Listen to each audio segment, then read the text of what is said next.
അല്ല രത്തമ്പായി, ഈ സമയത്ത് ആ ഗ്യാങ്ങിനെ വിശ്വസിച്ച് പോവുകയാണല്ലോ, ഇത് സേഫ് ആണോ? വെറുതെ പേടിക്കണ്ട പവൻ ഭായി. ആ ഗ്യാങ്ങിനും നമ്മളുമായിട്ട് പഴയ കണക്ഷൻ ഉണ്ട്. ആരൊന്നും തനിക്കറിയില്ല. പഴയ ഗ്യാങ് ഉണ്ടായപ്പോ അവര് തന്നെ അറിയാതെ എനിക്കൊരു ഡയമണ്ട് കിട്ടിയതാ.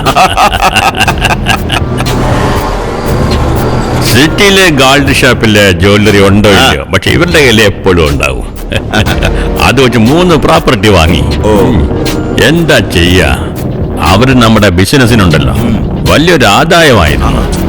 പോലീസ് അവരെ പിടിച്ച് അകത്താക്കിയത് കൊണ്ട് നമ്മുടെ ആദായമൊക്കെ പോയി.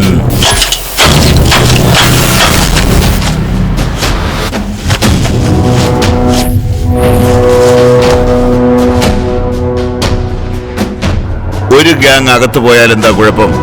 ഏതായാലും വേറൊരു ഗ്യാങ് ഉണ്ടല്ലോ. ഈശ്വരൻ നമ്മുടെ കൂടെ തന്നെ ഉള്ളത്. അത് ശരി തന്നെയാ.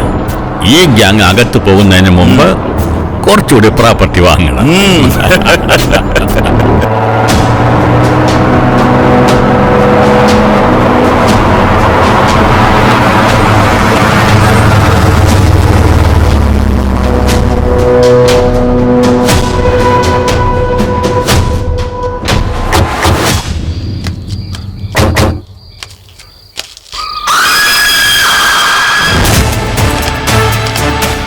അല്ല രത്തമ്പായി, ഇവരെല്ലാം മനുഷ്യരാണോ മൃഗങ്ങളാണോ? വരണം മിണ്ടായിരിക്കും.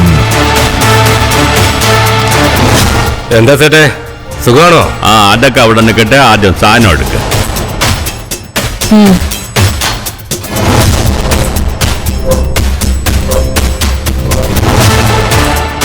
അരെ റാം റാം, ഇങ്ങനെ ചട്നിയാക്കി കൊണ്ടുവന്നാ എങ്ങനെ കാശ് തരും? പിന്നെ അങ്ങനെ തന്നെ തരാൻ പറ്റുമോ? ഞങ്ങളുടെ ആളുകൾ കുടുങ്ങിയതുപോലെ ഞങ്ങളും കുടുങ്ങണോ? ഇതിനകത്ത് ഡയമണ്ട് ഉണ്ടെങ്കിൽ അത് പീസായി പോവില്ലേ? ഡയമണ്ട് എന്ന് വെച്ചാൽ വജ്രമാണോ? ഡയമണ്ട് ഉണ്ടെങ്കിൽ ഡയമണ്ടിന്റെ റേറ്റാ, ഗോൾഡിന്റെ റേറ്റും തന്നേക്കണം.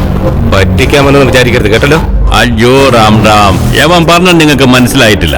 ഡയമണ്ട് എന്ന് വെച്ചാല് ആഭരണത്തിന്റെ പുറകിലെ ഡയമണ്ടിന്റെ ഡിസൈൻ ഉണ്ടാവും, അതാ പറഞ്ഞത്. അങ്ങനെ ശരി, തന്നേക്ക്.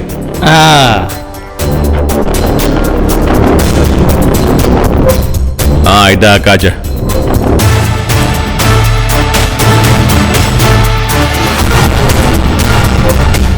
എന്ത് അന്യായ സാറേ ഇത്? അപ്പോഴും ഇത് തന്നെയാ തന്നത്, ഇപ്പോഴും ഇത് തന്നെയാ തരുന്നത്.